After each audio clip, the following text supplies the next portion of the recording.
पादाय पृष्ठाय भूतले नमः ॐ विष्णुपदाय कृष्णपृष्ठाय भूतले श्रीमते भक्ति वेदांत स्वामिनिति नामिने नमस्ते सरस्वती देवे गौरवाणी प्रचारिणे निर्विशेष शून्यवादी असतनिष्ठारिणे श्री कृष्ण चैतन्य प्रभु नित्यानंद श्री अद्वैत गदाधर श्रीवासादि गौर भक्तवृंद हरे कृष्ण कृष्ण कृष्ण हरे हरे हरे राम राम राम हरे हरे हरे कृष्ण कृष्ण कृष्ण हरे हरे हरे राम राम राम हरे हरे हरे कृष्ण कृष्ण कृष्ण हरे हरे हरे राम राम राम हरे हरे हरे कृष्ण कृष्ण कृष्ण हरे हरे हरे राम राम राम हरे हरे हरे कृष्ण कृष्ण कृष्ण हरे हरे हरे राम राम राम हरे हरे हरे कृष्ण कृष्ण कृष्ण हरे हरे हरे राम राम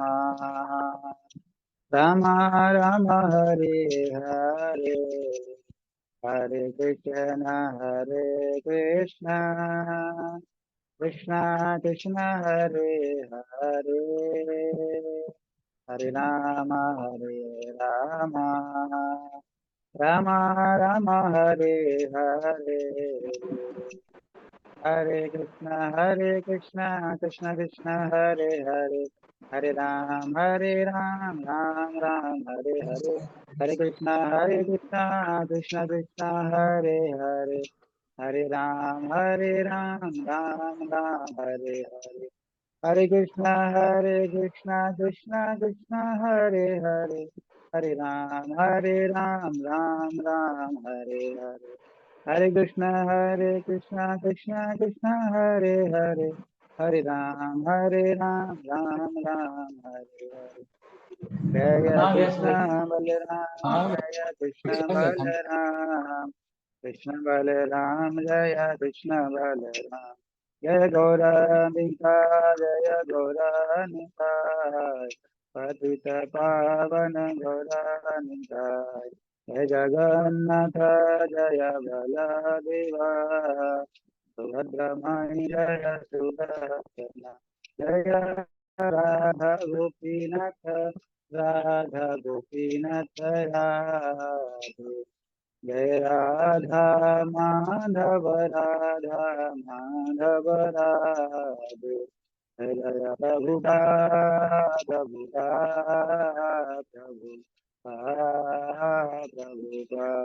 जय गौरा हरि बोल हरि बोल हरि बोल हरि बोल।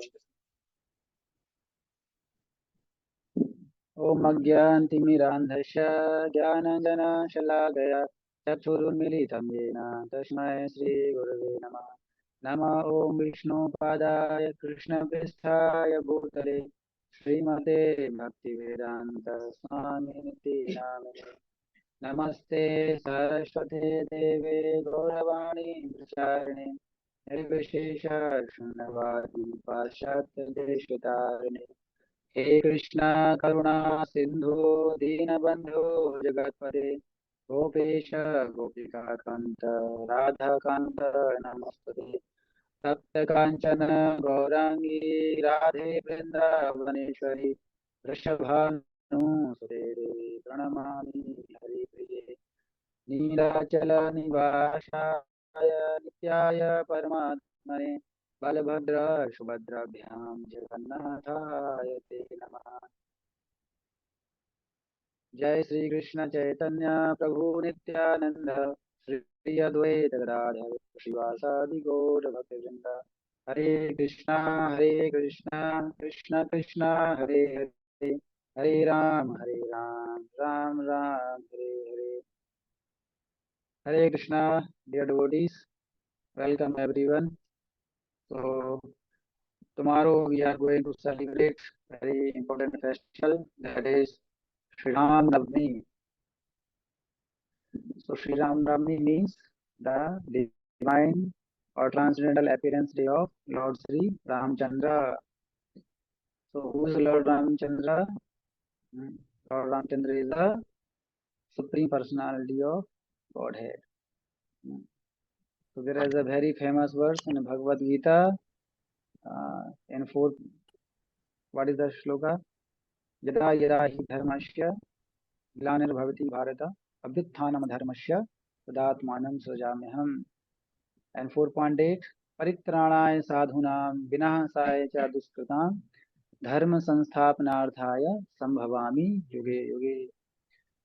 So how Lord appeared or descended into this material world for this purpose only, to protect the devotees and to annihilate the demons and to re-establish the dharma or to protect the dharma. So there are many incarnations of Supreme Personality of Godhead. So generally we discussed about the 10 incarnations. So hope everybody knows the 10 incarnations which comes from Lord Vishnu, from Kshirodakshaya Vishnu. Matsya, Kurma, Varaha, Narsingh, Vaman, Parsuram, Ram, Balaram, Buddha, Kalki. So out of these 10 incarnations, tomorrow is the appearance day of which incarnation? Lord Ram Chandra, Ram. Kesavadhrita, Ram Sarira, Jai Jagdish Hare. Kesavadhrita, Buddha Sarira, Jai Jagdish Hare. Kesavadhrita, Nar Hari Rupa, Jai Jagdish Hare. Right? So every day we sing in Narsingh Aarti, Kesavadhrita, Nar Hari Rupa. लेकिन कल किसका है? केशवधीता राम शरीरा. Keshavadhrita. Keshav means what? Keshav means Lord Krishna. Keshav, because Lord Krishna killed the demon Kesi. That's why Krishna is also known as Keshava. Keshav Dhrita. Dhrita means धारण किया है, accepted.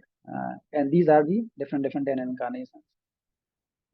So today we will discuss about some pastimes or lessons from the ideal life of Lord Sri Ram. In temple, we celebrate this festival very gorgeously.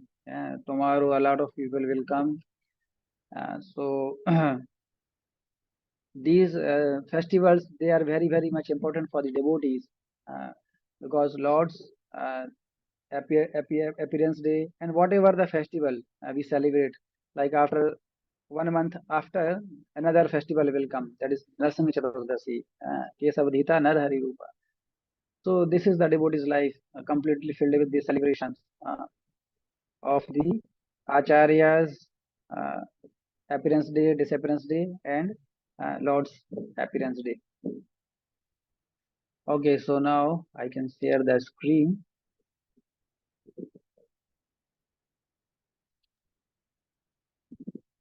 now everybody can see the screen. Just anyone can confirm me? The screen is visible to all of you. जी प्रभु जी, visible प्रभु। Okay.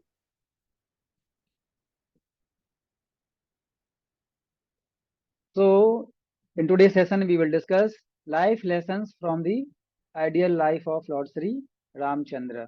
Uh, so, here we will discuss just the teachings. Like whenever Lord performs some pastimes, Leela, there is always some teachings for all of us. So, the first lesson, what is written? What is the first point? Krishna's name is Bhavgrahi Janardhan. Bhavgrahi Janardhan. Bhavagrahi means one who takes the bhav, the intention of the devotee. तो भगवान का एक नाम क्या है? भावग्राही जनार्दन, जो केवल भाव को ले लेते हैं। तो यहाँ पर आपको दिख रहा है, जब भगवान को जब वनवास मिला था, कितने कितने साल का वनवास भगवान को मिला था? How many years? 14 ईयर्स, 14 वर्ष का वनवास मिला था।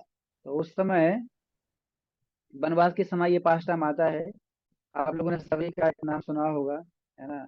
तो Sabari, mother Sabari, she was a very great devotee of Lord Sri Ramchandra, and from childhood only, his Gurudev, he told to Sabri, okay, one day Lord Sri Ramchandra will come and fulfill your desire, because from the childhood only she was very much enthusiastic to see, to take the darshan of Lord Sri Ramchandra, uh, because she heard that Lord Sri Ramchandra is a Dasarath Putra, and he is very beautiful. तो बचपन से ही उनका ये था इच्छा कि वो भगवान के कभी दर्शन करेंगे। तो उनके गुरुदेव ने बोला था कि तुम क्या करो, डेली फूल बिछाओ। तो पूरा जीवन भर उन्हें जो है रास्ते पे फूल बिछा देते हैं, क्योंकि ये तो उनको पता था कि रामचंद्र जी एक दिन आएंगे मुझे दर्शन देने के लिए, लेकिन उनको पता था कि कब आएंगे। हो सकता है वो कल भी आ जाए, हो सकता है कि वो 1 हफ्ते के बाद आए, 1 महीने के बाद आए, 1 साल के बाद आए, 10 साल भी लग सकते हैं। कब आएंगे ये पता नहीं था। तो आप देखिए, जैसे कोई गेस्ट अगर आपके घर में आने वाला है, जैसे हम उसको बोलते हैं अतिथि बोला जाता है गेस्ट को, क्या बोलते हैं? अतिथि। अतिथि मतलब जिसके आने की कोई तिथि ना हो, उसको अतिथि बोला जाता है। हालांकि आजकल मॉडर्न टाइम में ऐसा नहीं होता है जो भी अतिथि आते हैं उसकी तिथि में पता चल जाता है कि हाँ ये कल आने वाले, इसलिए हम बहुत अच्छे तरीके से साफ सफाई कर लेते हैं, पूरा एकदम टिक टॉक, है ना? तो वास्तव में लेकिन अतिथि का मतलब क्या होता है? जो अननोइंगली आपको पता ना हो वो घर पे आ जाए, उसको अतिथि बोला जाता है।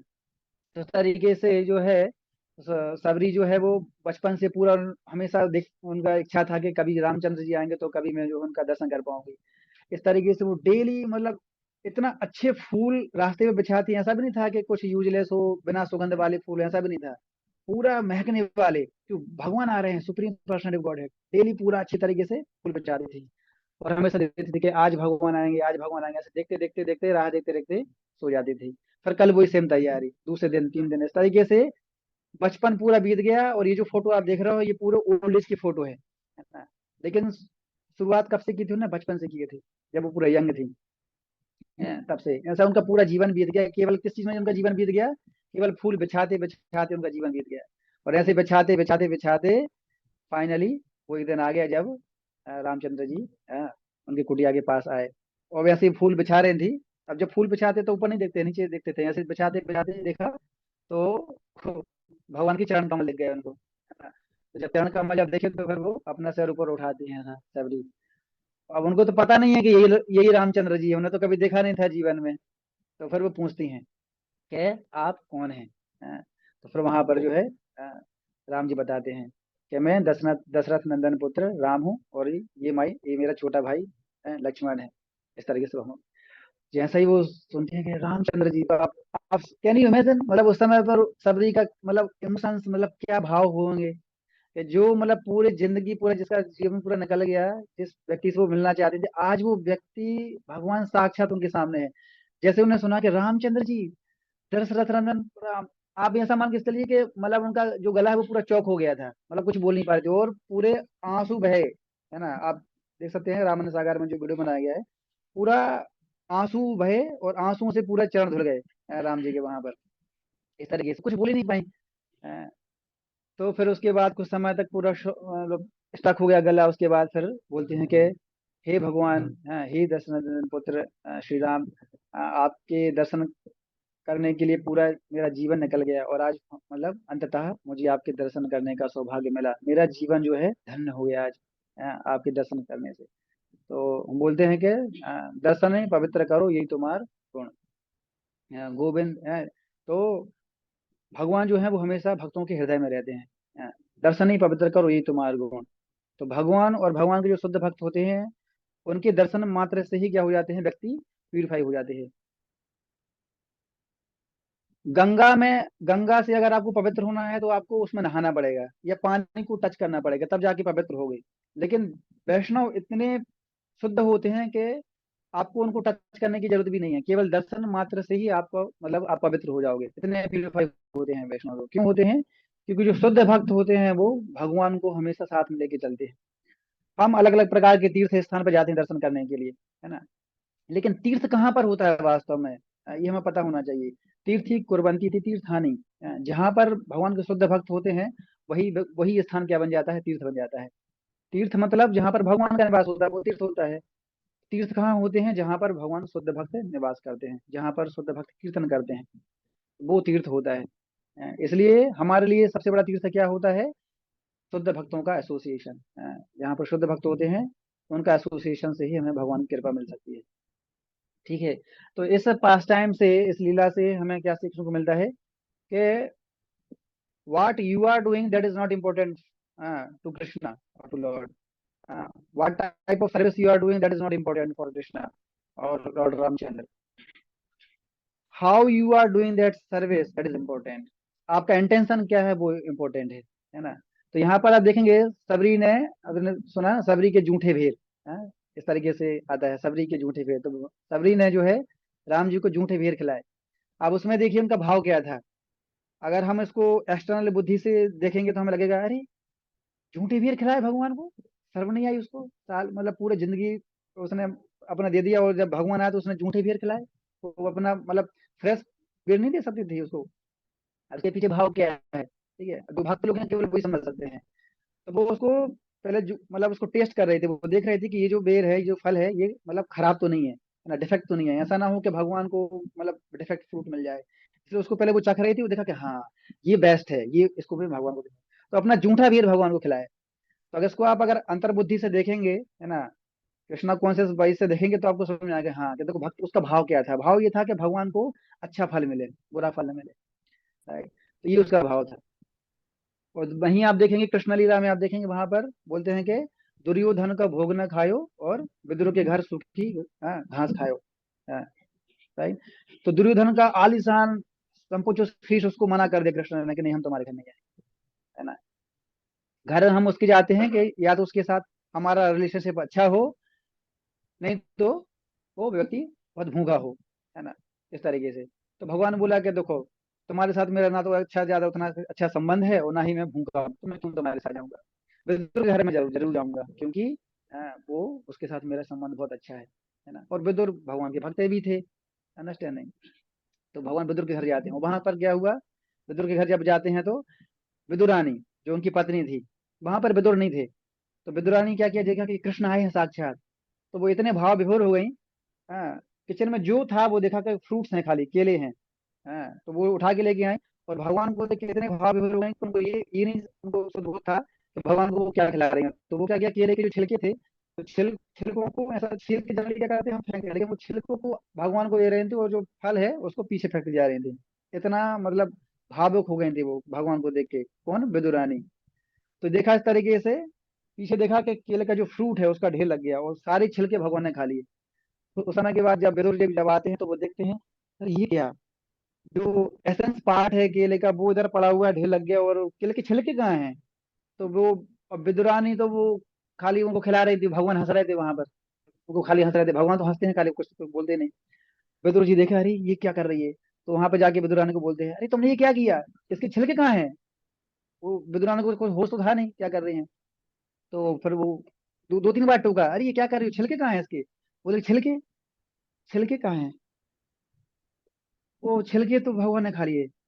"ए, तुमने क्या किया, ये भगवान को छिलके खिला रही है, फूल सब यहाँ पड़ा हुआ है"। फिर वो भगवान को देखे, कृष्ण को देखे, वो कृष्ण तो हंसी दिए। अब कृष्ण क्या करें? तो देखो ये है भगवान का भाव, है ना। वो ये नहीं देखे कि विदुरा ने क्या खिलाया, विदुरा ने किस भाव से खिलाया, वो भगवान ने एक्सेप्ट कर लिया, है ना, ऐसा नहीं। तो प्रेम से तुम अगर भगवान को जहर भी खिला दो तो भगवान जहर भी खा लेंगे, लेकिन प्रेम होना चाहिए उसमें, है ना, ऐसा नहीं। तो इसलिए भक्ति जो है वो केवल प्रेम पे टिकी हुई है ना, कि आप किस भाव से भगवान की सेवा करते हैं। सेवा इंपॉर्टेंट नहीं होता है कि आप कौन सी सेवा कर रहे हैं, किस भाव से आप सेवा कर रहे हैं वो इम्पोर्टेंट है। अगर आप मंदिर में झाड़ू भी लगाते हैं या अगर आप टॉयलेट क्लीन भी करते हैं, लेकिन अगर अच्छे भाव से अगर सेवा करेंगे तो भगवान उसको एक्सेप्ट कर लेंगे उसको, है।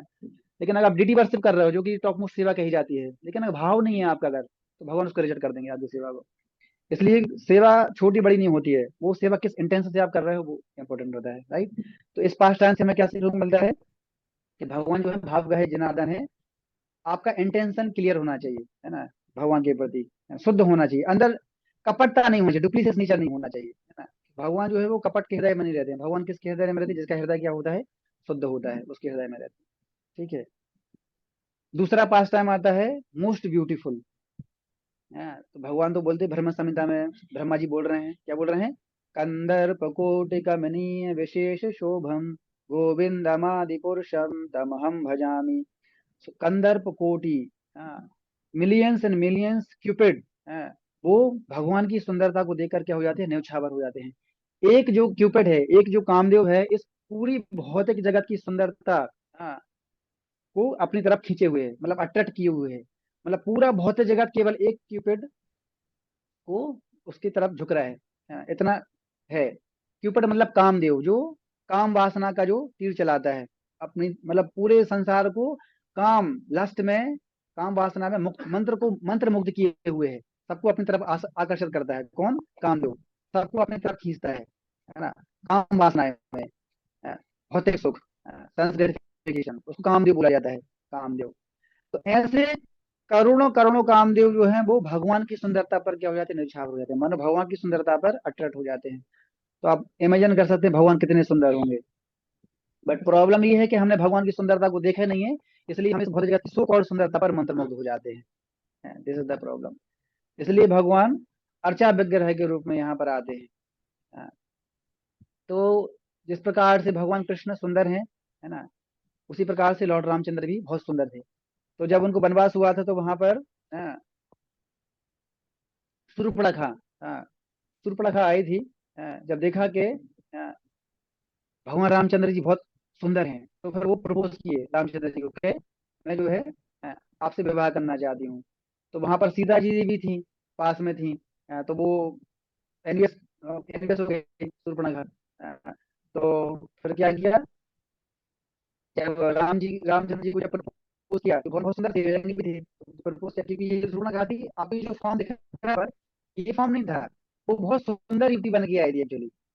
हाँ, बहुत सुंदर युवती बन के आई थी। तो फिर तब फिर प्रपोज किया। तो रामचंद्र ने किया, देखो इस लाइफ में मैं केवल एक ही बीवी को स्वीकार किया हूँ, है ना, अभी दूसरी बीवी में स्वीकार नहीं करूंगा इस लाइफ में, ठीक है। तो ये भगवान है, क्योंकि मर्यादा पुरुषोत्तम के नाम से जाने जाते हैं भगवान, मर्यादा पुरुषोत्तम, मतलब उनको मर्यादा का भी पालन करना है। तो एक ही वाइफ को एक्सेप्ट करना है। तो इन्होंने बोला, बोले हाँ ठीक है, मेरा ये छोटा भाई है, तुम चाहो तो उससे शादी कर सकती हो। ऐसा उन्होंने मतलब उसको फंसा दिया, इस तरीके से चीटिंग किया। तो वो बोले कि नहीं नहीं नहीं, मैं उससे शादी नहीं, आप तुमसे ही शादी करूंगी। तो बोले, वो तो मना कर दिए। तो गुस्सा आ गई उसको, है ना।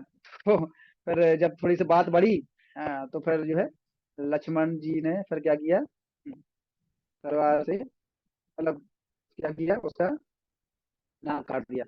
तो जब नाक काटा तो उसका नाम था शूर्पणखा, नाम क्यों पता? उसका जो नाक था वो शूपा, शूप जैसा होता है, जो हम देखते हैं ना, जो हम चावल वगैरह उसको निकालते हैं, गेहूं को, उसका जो फटकते हैं उसको, है ना, इस तरीके से उसको शूपा बोला जाता है। Soup, soup. तो नखा मतलब उसकी नाक, उसकी जो नाक नाक थी वो सूप जैसी थी, तो इसलिए उसका नाम पड़ गया शूर्पणखा। तो उसको काट दिया। जब काट दिया तो नाक नाक काटने के बाद फिर जो वो अपने जो छद्म जो रूप लेके आई थी, वो अपनी ओरिजिनल फॉर्म में आई। तो ये उसका ये ओरिजिनल फॉर्म है, ठीक है। तो इस तरीके से ये पास्ट टाइम बताया। तो इसमें इससे इसमें क्या लेसन सीखने को मिलता है कि देखो भगवान कितने सुंदर हैं, कि जो राक्षस लोग हैं वो भी भगवान की सुंदरता पे न्यौछावर हो जाते हैं। बाकी आम लोगों की बात तो छोड़ दो, अंडरस्टैंड नहीं। तो भगवान हर व्यक्ति को अट्रैक्ट कर लेते हैं। अंडरस्टैंड? इसलिए कृष्ण, कृष्ण का नाम होता है कर्षति इति कृष्ण, जो आकर्षित कर लेते हैं लोगों को, उसको बोलते हैं कृष्ण। राम मतलब सेम चीज, जो आनंद देते हैं लोगों को, है ना। तो पहले आकर्षण, उसके बाद आनंद, है ना। पहले आकर्षण, उसके बाद आनंद। इस प्रकार से भगवान जो है सबको आकर्षित कर लेते हैं। इसके बाद है lord, lord's name is greater than himself. भगवान का नाम भगवान से भी बड़ा है ना। इसको हम कैसे समझ सकते हैं? इस पास टाइम से हम समझ सकते हैं कि जब वो अ, रावण की लंका में जब वो जा रहे थे युद्ध करने के लिए, तो उस समय उनको समुद्र क्रॉस करना था। अब वहां लेकिन क्रॉस कर रहे हैं कैसे? बहुत डिफिकल्ट था। अब चलो वो तो भगवान है, वो तो फिर भी जा सकते हैं, लेकिन बाकी नल नील वगैरह इतने सारे बंदरों की जो उनकी सेना थी, वो सब कैसे जाएंगे? तो फिर क्या किया?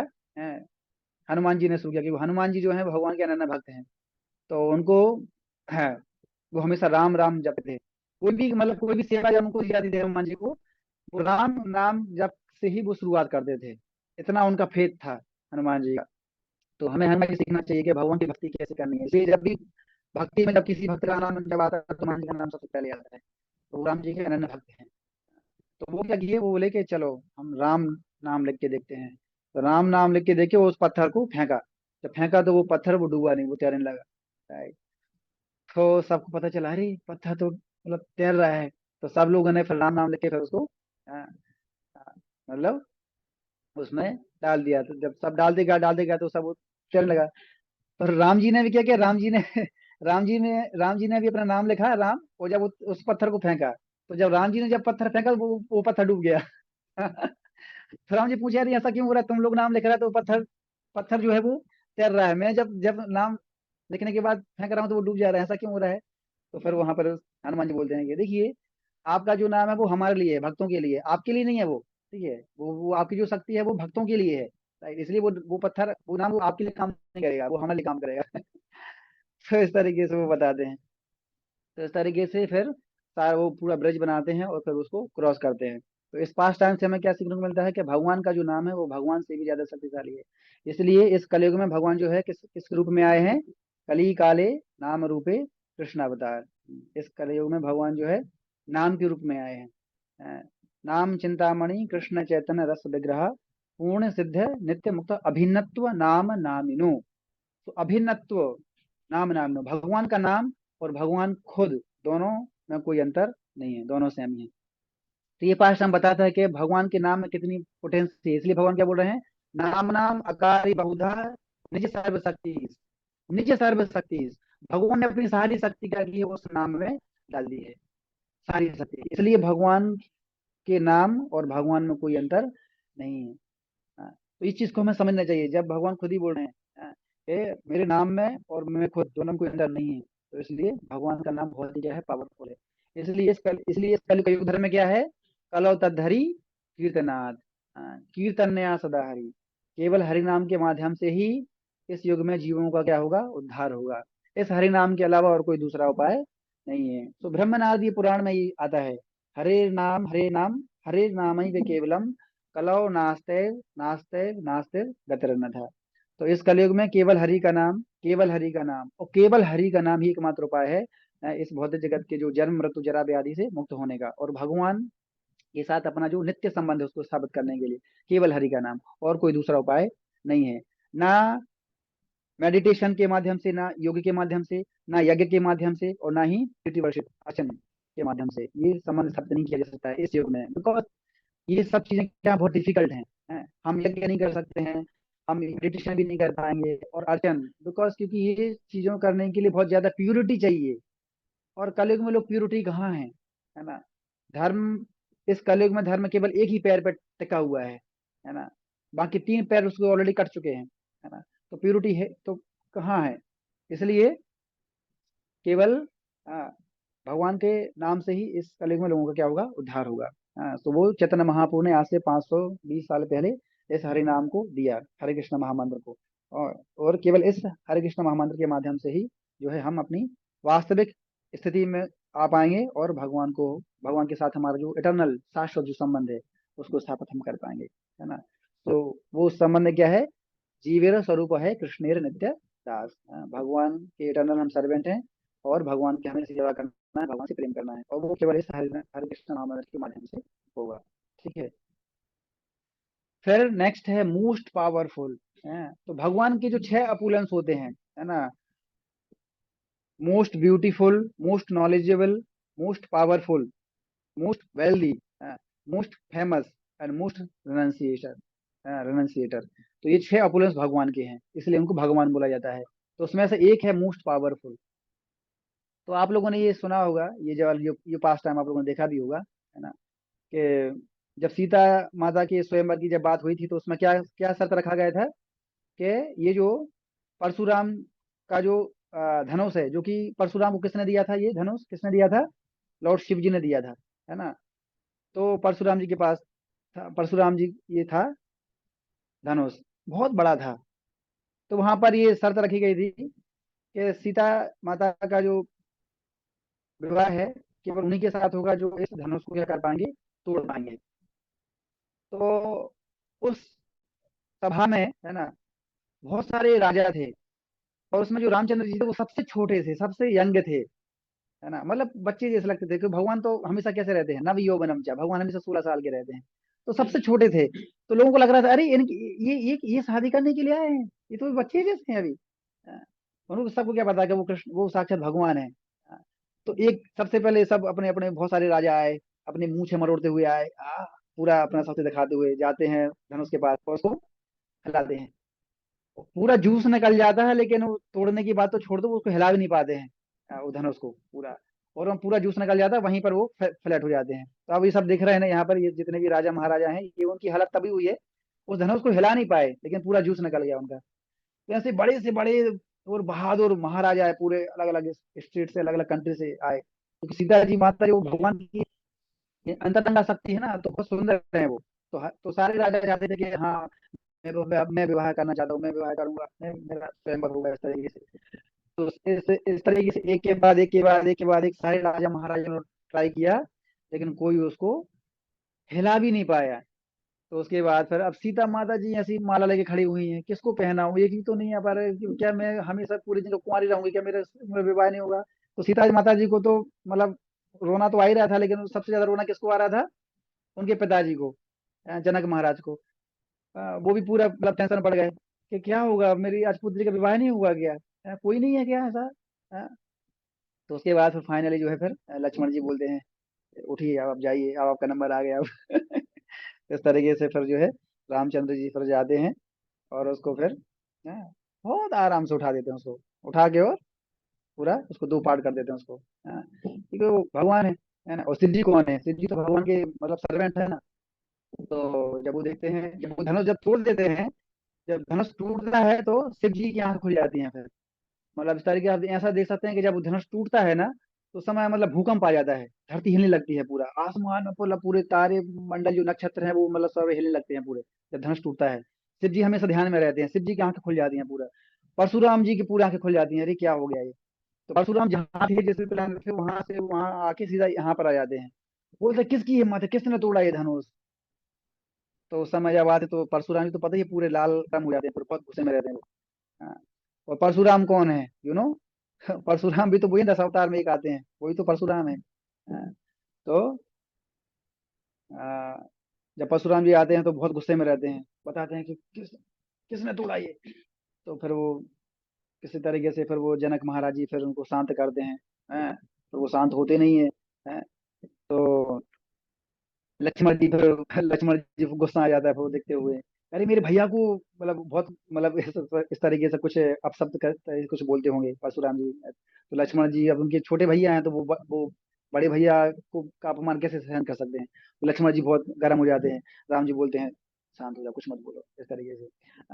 तो इस तरीके से फिर क्या होता है, अ, परशुराम जी फिर राम की तरफ देखते हैं।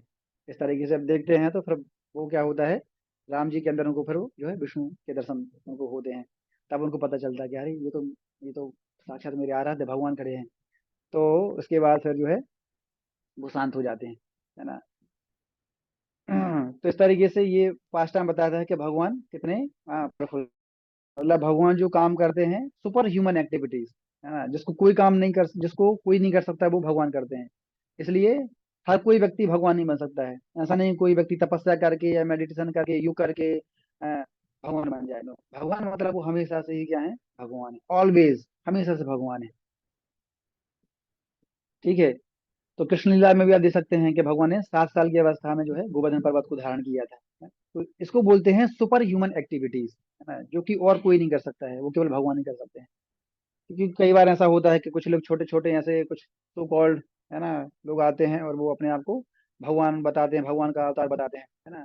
तो इस तरीके से शास्त्रों से ये प्रूव होता है कि अगर कोई व्यक्ति क्लेम करता है कि मैं भगवान का अवतार हूँ, तो उसको ये सब चीजों को फुलफिल करना चाहिए कि ठीक है, अगर आप अवतार हैं तो इसमें शास्त्र में लिखा गया है कि उसके जो कमल, मतलब उसकी जो लोटस, मतलब उसके जो हाथ हैं और नीचे का जो तलुआ होता है हमारे पैर का, तो जब भगवान जब आते हैं और भगवान के जो अवतार हैं तो उसके जो तलु, उनके तलुओं के नीचे शंख चक्र गदा पद्म छतरी मतलब अम्ब्रेला, है ना, एरो, हाँ, तो इस तरीके के निशान होते हैं जब भगवान जब आते हैं, तो उससे ये प्रूव होता है कि हाँ, ये जो है भगवान साक्षात आए हैं। तो अगर कोई व्यक्ति बोल रहा है कि मैं भगवान का अवतार हूँ, तो उसको दिखाओ कहाँ है तुम्हारे उस चिन्ह बताओ, है ना, इस तरीके से। तो शास्त्र में कुछ बताए गए हैं संकेत कि जब भगवान के अवतार होते हैं तो किस प्रकार से हम पहचान सकते हैं कि हाँ, ये जो भगवान के अवतार आए हैं, राइट। ताकि फ्यूचर में कोई जो है रास्कल व्यक्ति कोई क्लेम ना करके हम भगवान है और दूसरों को मूर्ख ना बनाए। तो इस प्रकार से शास्त्रों से हमें सहायता लेना चाहिए। So Krishna, lord Ramachandra is the most powerful. Then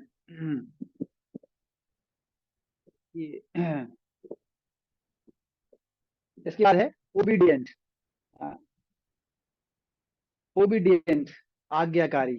तो हमें लॉर्ड श्री रामचंद्र जी से सीखना चाहिए कि हमें एक आदर्श, है ना, शिष्य या आदर्श सन कैसे होना चाहिए।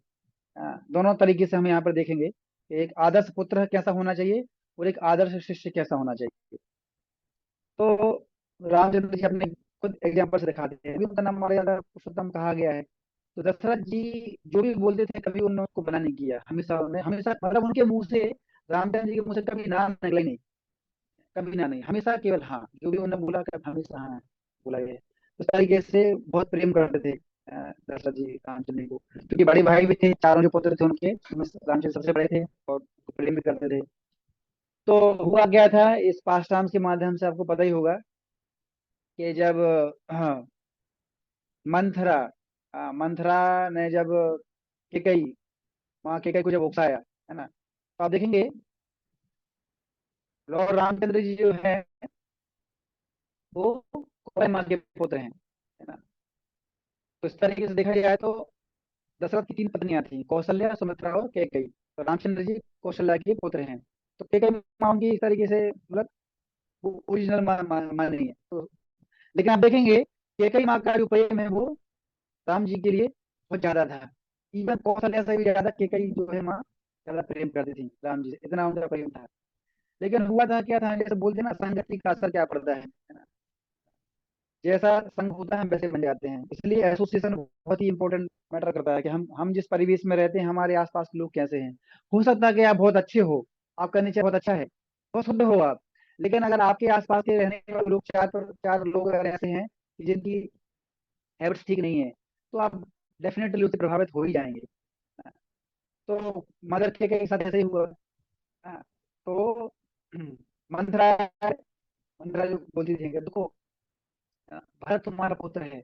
हाँ, तो वो उनको याद कराती है, कि माँ को बोलती है, अरे क्या क्या तुमने सुना है, तो पता है ना तुझे, जब एक बार जब दशरथ को तुम लोग भर दिया था कई सालों पहले, है ना, जब उनकी अंगुली कटी थी तुम लोग भर दिया था, जब वो बोले थे कि हाँ तुम्हें क्या मांगना है मांगो।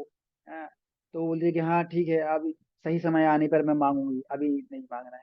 तो अभी वो, तू याद कर, अभी वो सही समय आ गया है ना, अभी जो है तू वर मांग ले, है ना। तो वो बोलती है अच्छा अच्छा क्या वर मांगना है, तो वो मंथरा बोलती है। तो केके तो सोचा नहीं पूरी, लेकिन मंथरा ने कान भरे, जैसे केके माता के। तो वो बोली कि 2 बार मांगना है, कौन कौन से बार मांगना है, बोले 2 बार मांगो, पहला पहला बार मांगना है, तो पहला बार मांगना है कौन सा, कि राम जी को जो है 14 वर्ष का आ, वनवास हो जाए। लेकिन इसको पहले नहीं मांगा, इसको सेकंड कैटेगरी पर रखा, पहले रखा के भरत जो है वो राजपुत्र बनेंगे, ये पहला बार मांगना। और दूसरा बार मांगना कि खाली भरत राजपुत्र नहीं बनेंगे, बल्कि दशरथ रामचंद्र जी को 14 वर्ष का वनवास हो। अब इसको देखो मतलब कितना बुद्धि लगाया मंत्रा ने। पहला क्या बोला बोलने के लिए, कि पहला बोलना कि भारत जो है वो राजा बनेंगे, और दूसरा बोलना है कि रामचंद्र जी 14 वर्ष का वनवास मिलेगा। अगर वो क्या करती, वो बोलती कि नहीं, पहले अगर तुम बोलो कि रामचंद्र जी को 14 वर्ष का वनवास हो, तो उसमें प्रॉब्लम क्या होगा, क्योंकि राजा दशरथ महाराज थे वो रामचंद्र जी को बहुत चाहते थे, तो इतना प्रेम करते थे, इतने प्रेम करते थे, अगर तुम उसको अगर पहली बार में ये मान लोगी, अगर पहली बार में तुम बोल दोगी कि रामचंद्र जी को 14 वर्ष का वनवास हो, तो वो उसको डाइजेस्ट नहीं कर पाएंगे, वहीं पर उनको अटैक आ जाएगा, वो वहीं पर बॉडी छोड़ देंगे, तो फिर भरत नहीं बन पाएगा राजपुत्र। और वो चाहती थी कि भरत जो है राजपुत्र बने, इसलिए पहले तुम क्या करना, राजा भरत पुत्र बने या राजपुत्र बने, इसको पहले ही बोला। और उसके बाद फिर सेकंड पोजीशन को तुम बाद में रखना है, उसके बाद वो उसको सुन पाए ना सुन पाए कोई फर्क नहीं पड़ता है, बस भरत जो है वो राजपुत्र बनना चाहिए। तो कितना वो उसने दिमाग लगाया मंत्रियों ने। राइट।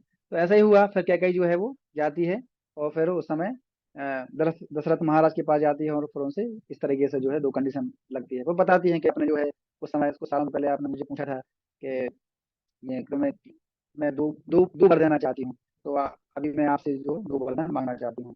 मैं चाहती हूँ कि मेरा जो पुत्र है भरत, वो राज सिंहासन पर बैठे। जब ऐसा जब बोला तो दशरथ महाराज तो आधे तो वहीं पर मतलब अनकॉन्शियस हो गए, पर थोड़ी बहुत जब जान बची थी तो उसमें फिर उन्होंने दूसरा वर भी मांग लिया, क्या कि मैं चाहती हूँ कि राम को 14 वर्ष का वनवास मिले। तो दशरथ महाराज फिर वहीं पर प्राण छोड़ दिए थे, वहीं पर प्राण त्याग दिए। तो और रामचंद्र जी वो फिर मतलब बुलाते हैं वहां पर, थोड़ी मतलब थोड़ी बहुत जो कॉन्शियसनेस जब थी उनके पास, तो तुरंत वो राम जी को बुलाते हैं, बोले कि मतलब मेरी ऐसी आज्ञा है। मतलब वो बिल्कुल भी वो डर रहे थे, मैं कैसे बोलूं राम को, मैं कैसे बोलूं, वो अच्छा ही नहीं है, लेकिन अब चूंकि वर दिया है तो बोलना है। तो फिर वो रोते हुए पूरा बहुत रोए उस समय, मतलब बहुत ज्यादा रोए। तो फिर बोलते हैं राम जी को कि तुम्हें जो है ऐसी ऐसी मतलब मैं कुछ बोलना चाहता हूँ। तो बोलते हैं कि भरत जो है वो राज सिंहासन पे बैठेगा, और तुम्हें जो है 14 वर्ष का वनवास मिलेगा। तो राम जी बिल्कुल भी मतलब एक सेकंड के लिए भी हेजिटेट नहीं हुए, मतलब ऐसा कुछ हाँ बोले भी फिर नहीं कि साफा हाँ बोल ले। ये जो है 14 वर्ष के लिए वनवास मिल रहा है, मैंने ऐसा क्या किया है, क्यों मुझे भेज रहा है, एक बिल्कुल कुछ नहीं बोला। जैसे ही बोला कि 14 वर्ष के लिए तुम्हें वनवास जाना, इमीडिएटली एक्सेप्ट कर लिया गया, जो आपकी आज्ञा है पिताजी, इमीडिएटली। देखिए कौन हो सकता है ऐसा, 14 साल तक आपको रहना है, वनवास सब कुछ छोड़ देना है आपको। और ये तो ये जो वनवास है, ये केवल रामचंद्र जी को मिला था, लक्ष्मण जी और सीता को वनवास नहीं मिला था, केवल राम जी को मिला था। लेकिन अब चूंकि भगवान जहाँ गए तो लक्ष्मण जी क्या करेंगे, लक्ष्मण जी यहाँ पर रह के क्या करेंगे, और सीता जी माता जी यहाँ पर अकेले रह के क्या करेंगे, जब उनके पति देवी नहीं है। तो लक्ष्मण जी और सीता जी भी वो भी रिक्वेस्ट करते हैं कि हम यहाँ रह के करेंगे, हम भी आपके साथ में जाएं। Right? तो इस तरीके से राम जी, लक्ष्मण जी और सीता माता तीनों जो है वहां से जाते हैं।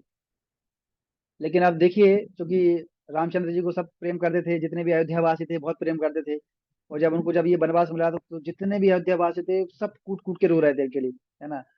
तो अब राम जी जब जा रहे हैं रथ से, अब उनको थोड़ा सा कुछ दूर तक उनको छोड़ने तो जाएंगे ना, तो इतना वो रहता है ना।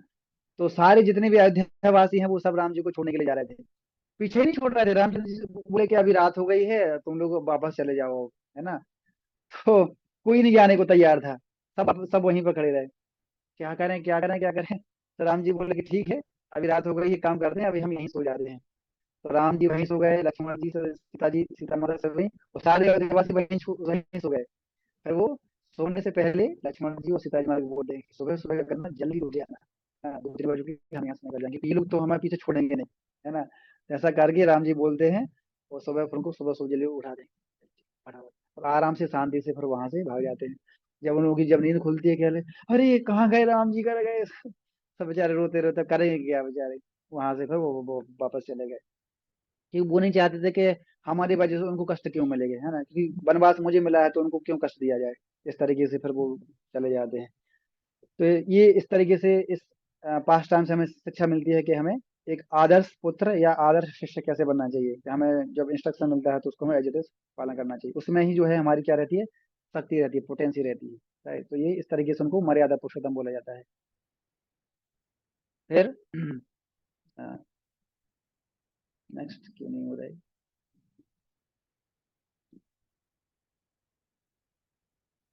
यस, ये एग्जाम्पल है कंपैशनेट का, कि भगवान जो है किस प्रकार से मर्सीफुल होते हैं, दयालु। ये पास्ट टाइम पता है ना कब था? जब रावण सीता माता को जो हरण करके जब लेके जा रहा था, है ना, जो कि ब्राह्मण छद्म वेश रूप लेके आया था ना, तो उस समय जब सीता माता को जब लेके जा रहा था तो वहां पर जटायु ने देख लिया था। जटायु ने जब देखा कि रावण लेके जा रहा है जबरदस्ती, तो उन्होंने अपना पूरा प्रयास किया, रावण के साथ फाइटिंग भी किया, कुछ समय तक फाइटिंग किया। रावण ने क्या किया, एक पंख काट दिया।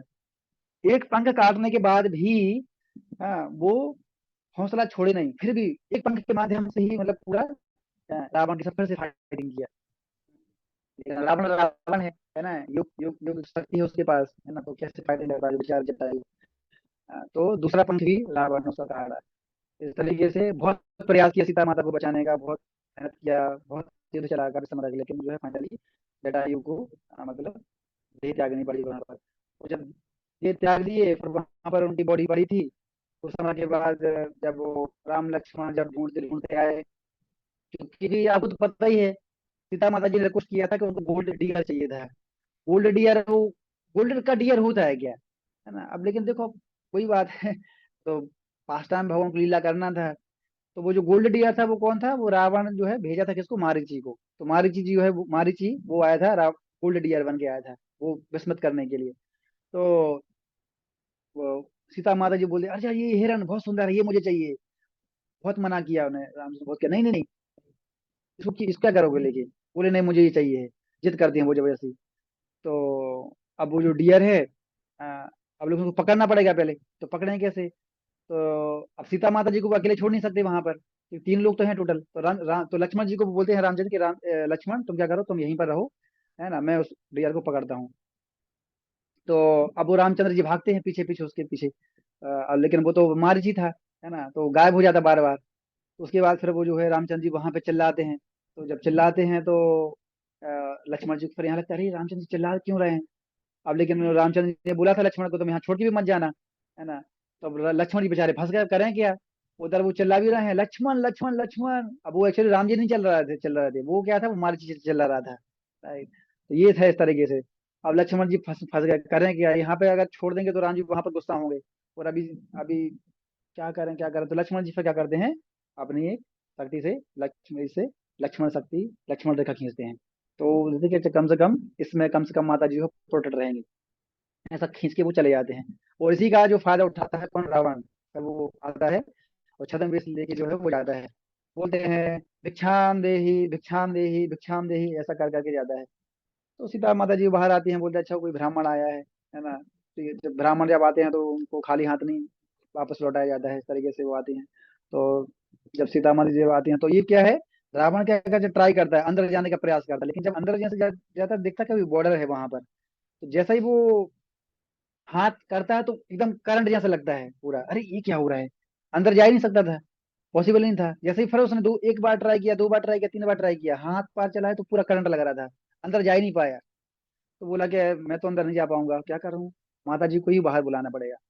तो फिर सीता माता जी को फिर वो बोलते ब्राह्मण देवता से बोलते, अरे ब्राह्मण जी आप बाहर क्यों, अंदर आइए अंदर आइए। बोले नहीं नहीं मैं यहीं ठीक हूँ, आप बाहर आ जाइए। इस तरीके से वो बोलता है, क्योंकि उसको तो अंदर जा ही नहीं पा रहा है, लक्ष्मण रेखा खींची हुई है। तो इस तरीके से वो बाहर आती हैं। और उसको फिर जो है रावण जो है किस तरीके से उनको फिर वो पकड़ के और अपने यान में बैठा के फिर उनको लेके जाता है। तो इस तरीके से मतलब ये आता है, लेके जाता है। फिर जटायु ने देख लिया, करे रावण लेके जा रहा है, क्योंकि सीता माता चिल्लाती है वहां पर, है ना। तो अ, जटायु ने प्रयास किया, लेकिन फाइनली जो हार जाता है। और फिर जब वापस से जब आते हैं लक्ष्मण जी वापस आते हैं, राम जी वापस से बोलते हैं, अरे माता सीता सीता कहाँ है, सीता माता जी कहाँ है, इस तरीके से बोलते हैं। तो उनको मिलती नहीं है, फिर वो ढूंढते ढूंढते ढूंढते ढूंढते आते हैं, तो फाइनली उनको पहले जटायु मिलते हैं। जटायु वो अपने मतलब वो अपना शरीर छोड़ देते हैं। तो लक्ष्मण जी फिर वहां मतलब रामचंद्र जी रोते हैं फिर वहां पर, मतलब आप वो अगर वो सीन देखोगे तो आप वो मतलब आपको भी रोना आएगा, है ना। बेचारे जटायु पड़े हुए हैं वहां पर। तो राम जी लेकिन वो मतलब रामचंद्र जी को देखने के बाद वहां पर प्राण छोड़ देंगे, वो भी वेट करते हैं रामचंद्र जी को देखने के बाद प्राण छोड़ना। तो इस तरीके से देखते हैं, रामचंद्र जी को देख के अपने प्राण छोड़ देते हैं, राम जी वहां पर रोते हैं, बहुत रोते हैं वहां पर। उसके बाद फिर अपने हाथ से फिर उसका जो है दाह संस्कार कर देते हैं जटायु का, है ना। वहां पर फिर इससे बहुत बड़ा लेसन हमें सीखने को मिलता है। क्या लेसन सीखने को मिलता है? अ, ये देखो, यहाँ पर जटायु की हार हुई है ना, जटायु की हार हुई। लेकिन हार के भी जटायु जीत गया, राइट। और रावण की यहाँ पर विजय हुई है, क्योंकि वो सीता जी को यहाँ पर लेके गया, लेकिन रावण जो है वो जीत के भी हार गया। कैसे समझेंगे? जटायु जो है वो हार के भी जीत गया, लेकिन रावण जो है वो जीत के भी हार गया। कैसे? कि जटायु यहाँ पर मटेरियल रूप से तो हार गया है, ये, लेकिन इतना सौभाग्यशाली है कि साक्षात भगवान के हाथ से उसका दाह संस्कार हो रहा है, इसलिए वो साक्षात कहाँ पर गया? भगवान के धाम चला गया, राइट। और रावण यहाँ पर जीत गया है, लेकिन उसकी हार हुई है, ऐसे नहीं, गलत काम उसने किया, इसलिए वो जीत के भी हार गया, है ना। तो इस तरीके से हाँ, जीतना हारना, ठीक है। भक्ति जीवन में क्या है? भक्ति जीवन में अगर कभी बार हम कोई काम करते हैं या कोई, तो अगर सक्सेसफुल नहीं हो पाता है, हम बहुत सारे प्लान बनाते हैं, कई बार हर प्लान हमारा एग्जीक्यूट नहीं हो पाता, कई बार हम हमारे कई बार प्लान फेल भी हो जाते हैं, लेकिन उसमें कोई लॉस नहीं होता है, कि जो भी हम प्लान कर रहे हैं वो भगवान कृष्ण की सेवा के लिए करते हैं, भगवान की हम कुछ कर रहे हैं, तो उसमें कुछ लॉस नहीं होता है ना।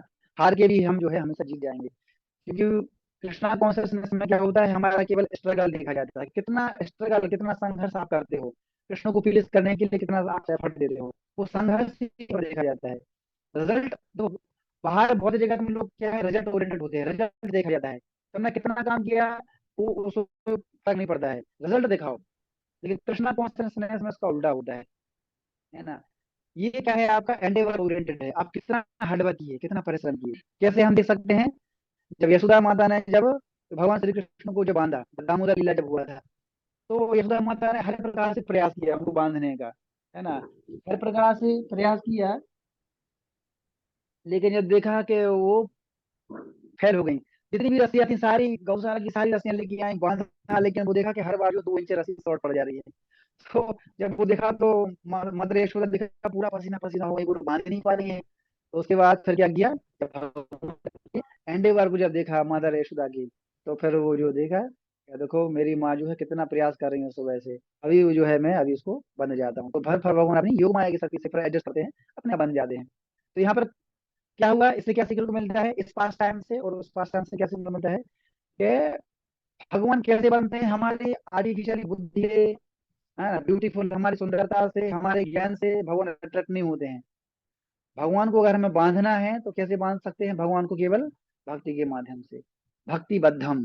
तो भगवान केवल भक्ति के माध्यम से बंध जाते हैं, राइट। इस प्रकार से हम भगवान के हृदय को जीत सकते हैं, भगवान को अटैच कर सकते हैं। इसलिए भगवान गीता में क्या बोलते हैं, भक्त्या माम अभिजानाति, केवल भक्ति के माध्यम से ही मुझे समझा जा सकता है, जाना जा सकता है, और कोई उपाय नहीं है, ना कर्म के माध्यम से, ना ज्ञान के माध्यम से, ना ध्यान के माध्यम से, ओनली भक्त्या माम अभिजानाति। भगवान वहां नहीं बोल रहे हैं कर्म माम अभिजानाति, ज्ञान माम अभिजानाति, योगा माम अभिजानाति, भगवान क्या बोले, भक्त्या माम अभिजानाति, केवल भक्ति के माध्यम से ही मुझे जाना जा सकता है, राइट।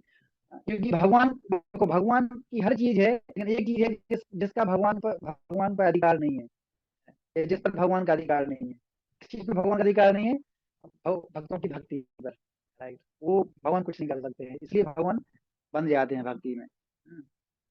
तो इससे हम सीख सकते हैं कि एंडेवर ही इंपॉर्टेंट है, कृष्ण को हम कितना एंडेवर देते हैं गुरु कृष्ण को प्लीज करने के लिए, राइट। फिर ये वाला एग्जाम्पल है ना, कि जब रामचंद्र जी, जब अभी मैं बता रहा था ना कि सुबह सुबह उठ के जल्दी चले जाते हैं, है ना, तो जब जाते हैं तो रास्ते में क्या होता है, एक नदी आती है, अब नदी को कैसे पार करें, तो रास्ते में फिर वो एक केवट आता है ना, ये वाला ये बहुत अच्छा पास टाइम है। तो केवट आता है तो वो नाव में बिठालता है, लेकिन अब नाव में बिठा, रामचंद्र जी बोलते हैं कि हाँ क्या मुझे तुम क्रॉस कर सकते हो उस नदी को?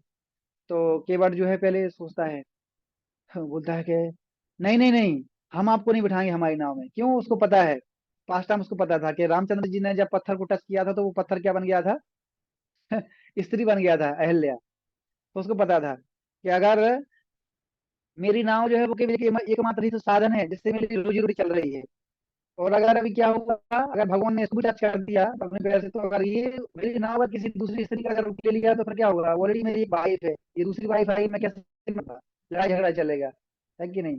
तो वो बोला कि नहीं नहीं, मैं आपको अपनी नाव पर नहीं बैठाऊंगा, मना कर देता है।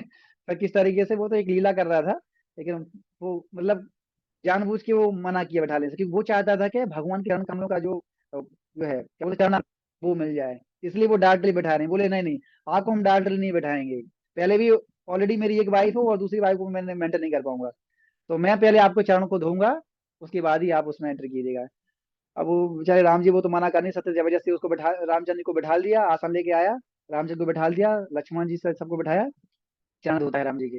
वो इतना एक्सपर्ट है वो, चरण धोया, और धोने के बाद फिर सारे जितने भी बीवी भाई जितने भी लोग सबको बुलाया, आ जाओ आ जाओ आ जाओ, और सबको बुला के सबको पानी पिलाया, उसको रामचंद्र जी के चरणों को सबको पानी पिलाया। तो इस तरीके से उसका भाव ये था, वो चाहता था देखो साक्षात भगवान आए हैं, इतना अच्छा मौका है, भगवान के चरण का अमृत किया, तरीके करके फिर भगवान को फिर बिठाया इस तरीके से। तो उसका जो इंटेंशन था, जो वो चाहता था, वो तो उस काम पूरा हो गया। इतना खुश हो गया, फिर बढ़िया तरीके से भजन गा के फिर रामचंद्र जी लक्ष्मण सीता माता को पूरा अच्छे से उनको शेयर कराता है हमको।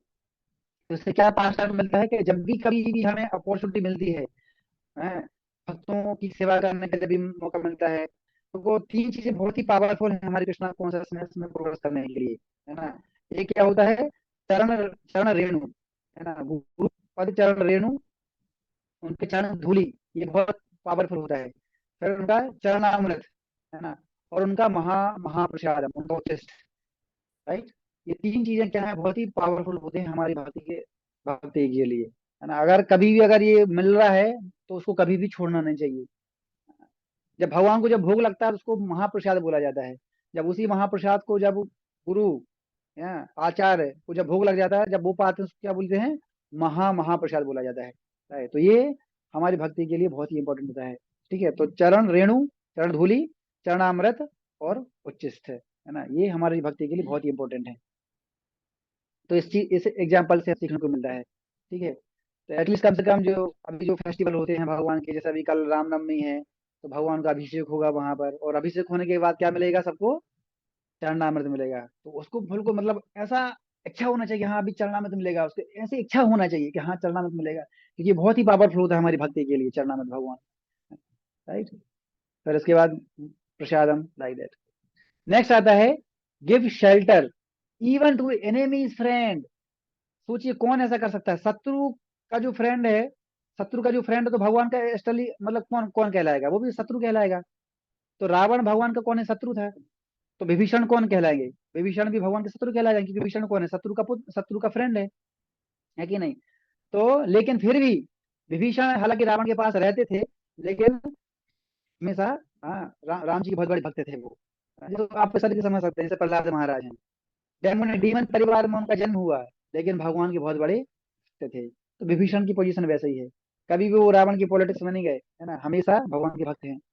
तो जब लास्ट में जब रावण का जब वध हो गया, है ना, और वो हमेशा रामचंद्र जी को ग्लोरीफाई करते थे। एक बार क्या हुआ था, जब रावण जब सीता माता के जब हरण करके लेके आए थे, तो उस समय आप देखेंगे सब लोगों ने क्रिटिसाइज किया रावण को।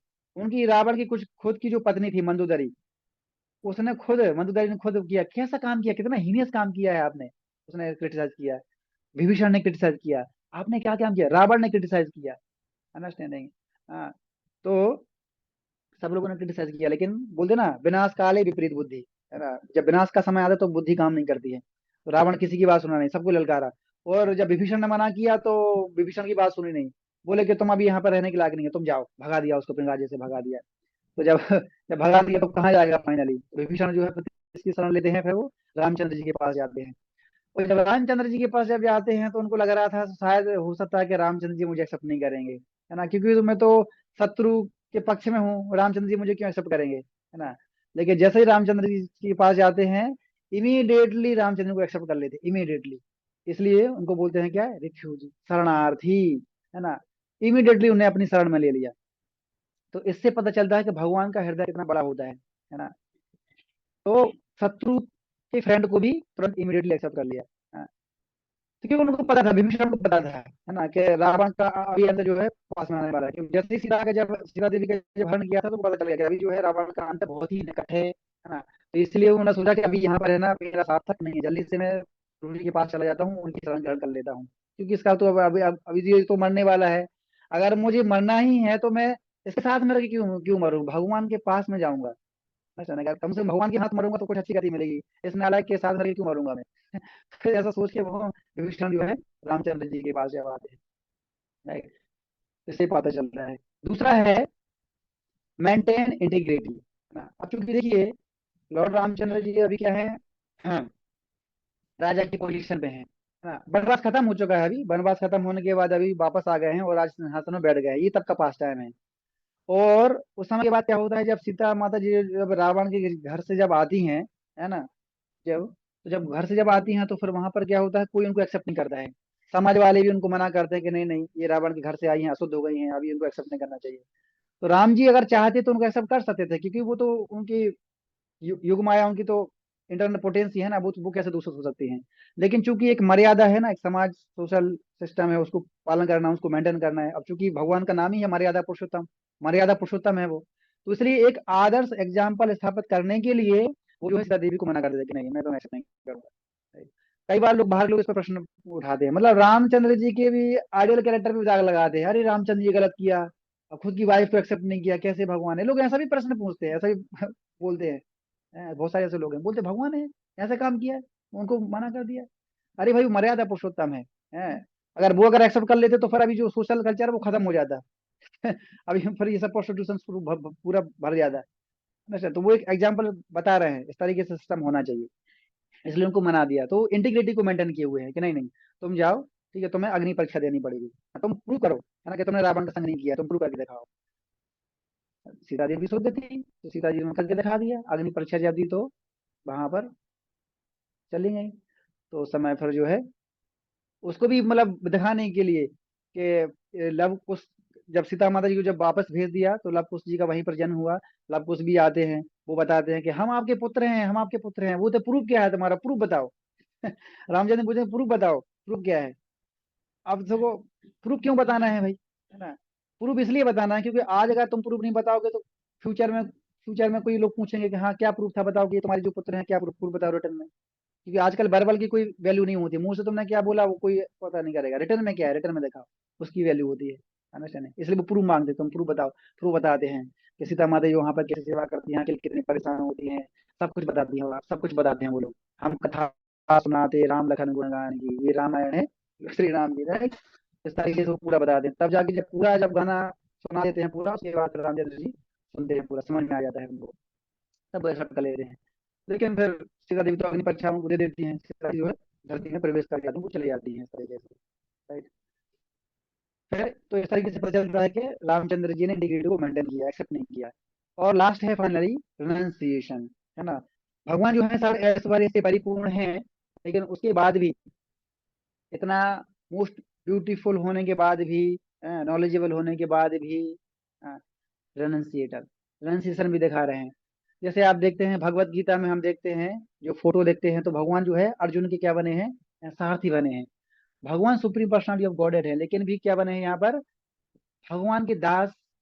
अर्जुन कौन है, भगवान के सर्वेंट हैं। तो भगवान अभी क्या बन गए यहाँ पर, सर्वेंट के भी सर्वेंट बन गए हैं। समझे नहीं? तो ये भगवान की क्या है, महानता है। हाँ, भगवान का मतलब केवल ऐसा नहीं, जैसे भगवान मतलब होता है सुप्रीम एंजॉयर, है ना। तो भगवान अगर जब एंजॉय करते हैं तो प्रोटेक्शन भी देते हैं, प्रोटेक्शन भी देते हैं। हम एंजॉय एंजॉय करना जानते हैं, हम प्रोटेक्शन नहीं दे सकते किसी को, अंडरस्टैंड नहीं। तो इसलिए कई बार लोग इमिटेट करते हैं भगवान को, इमिटेट हम कभी कर नहीं सकते भगवान को। अगर इमिटेट करना है तो फिर तो भगवान ने जो सुपर ह्यूमन एक्टिविटी की है तुम वो करके दिखाओ, अगर इमिटेट करना है, खाली एंजॉयमेंट वाला ही काम क्यों करना है। I was just telling the renunciation, है ना, कि भगवान जो है हालांकि साढ़े ऐश्वर्य से संपन्न है, लेकिन इतना सब होते हुए भगवान जो है क्या, सारथी बने हुए हैं भगवान के। तो ये भगवान की माता है कि भगवान खाली एंजॉय नहीं करते बल्कि समय आने पर प्रोटेक्शन भी देते हैं।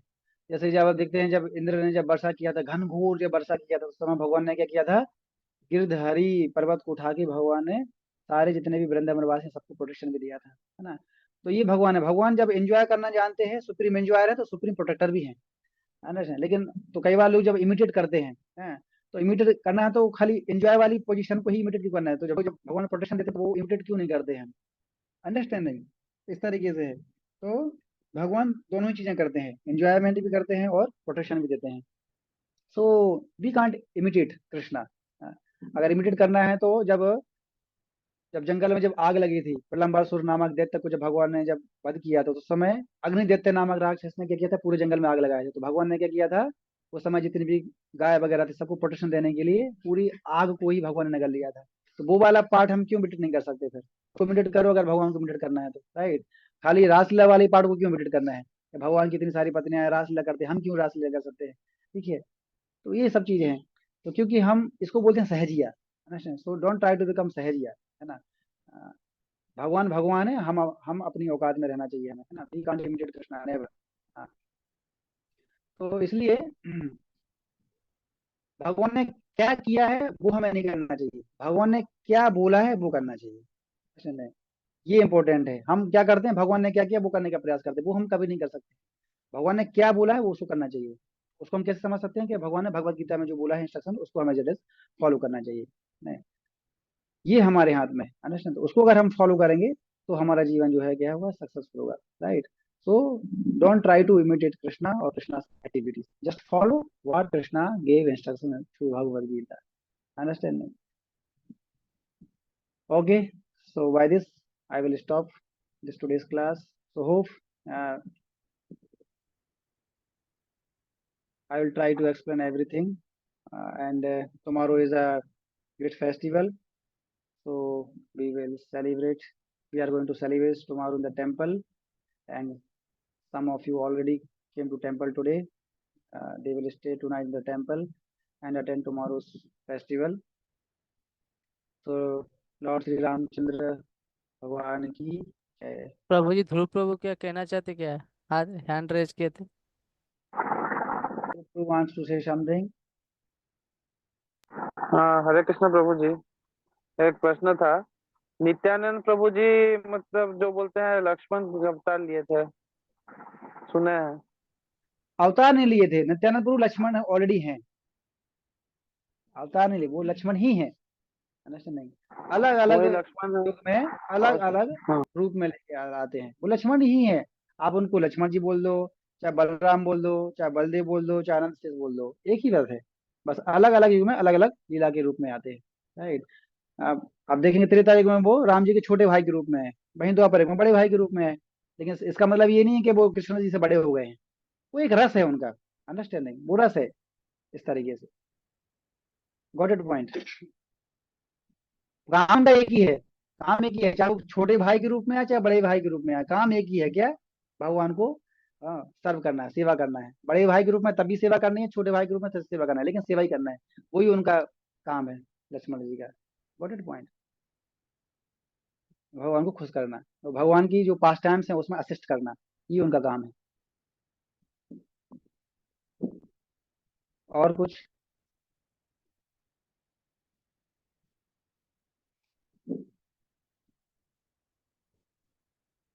Okay, thank you very much all of you for joining.